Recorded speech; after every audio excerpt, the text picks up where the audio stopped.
Hey everyone, Dan here. Before we get into it, if you enjoy these videos, please hit the like and subscribe button.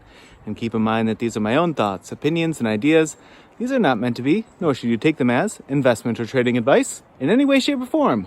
Do your own due diligence. Put in the work for yourself and make your decisions based on that.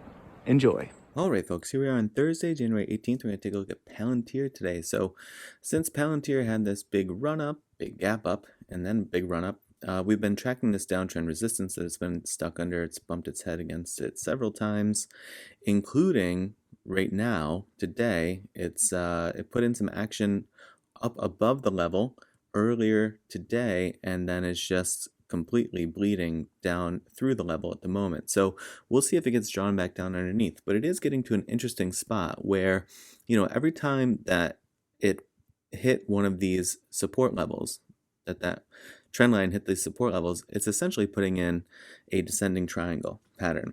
But this is the closest that it's come to playing out the triangle. You see, it didn't really get much price compression in here or in here or in here, right? It left those pretty barren.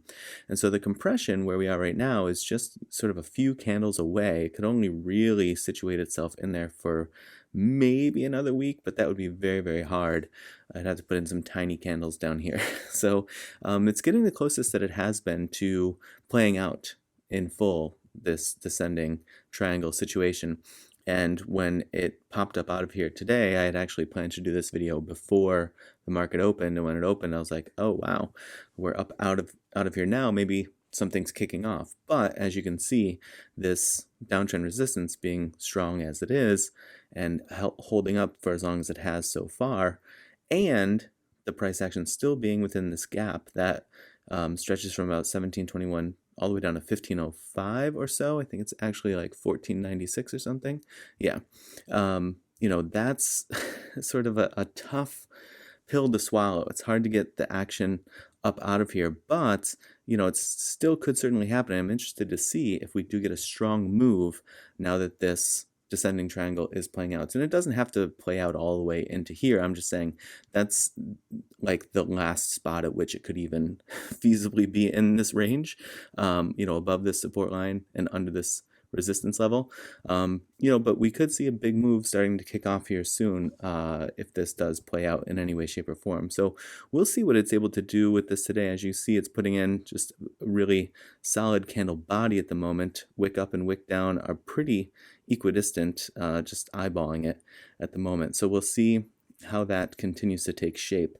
On the think or swim side of things, nothing super interesting, but we do have this very brief trigger back here and this fire, and this gave us this little sort of roller coaster move, which pressed out of the lower bound of the channel, came back in, was able to press up to about the mid-range of the channel, and then today is shrugging off of that mid-range again. So histogram pretty flat, still trying to quash the bearish momentum, but having a relatively tough time doing it, it seems.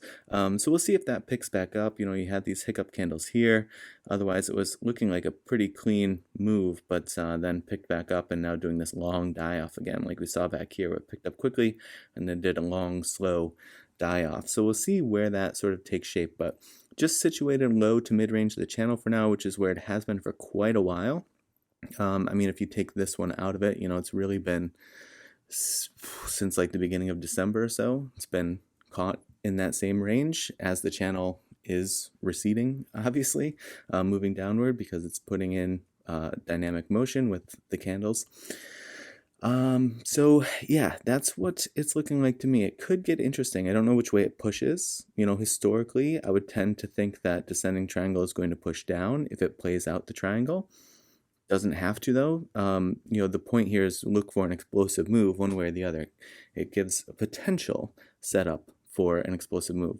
I guess keep in mind, it doesn't have to explode anywhere. It could just kind of walk itself out through it, right, over this support level at 1603. So it's not a guarantee, obviously. No setup or no move is 100% guaranteed, but I just thought it was an interesting sort of conglomeration of or confluence of things that are coming together that could provide an interesting move in Palantir one way or the other. This gap still being here and still being pretty dominant, I'm, it gives me a lot of wonders, a lot of curiosities of, is it going to fill this gap? Because it's sort of, got close-ish, and but it's trying to hold on the upper edge.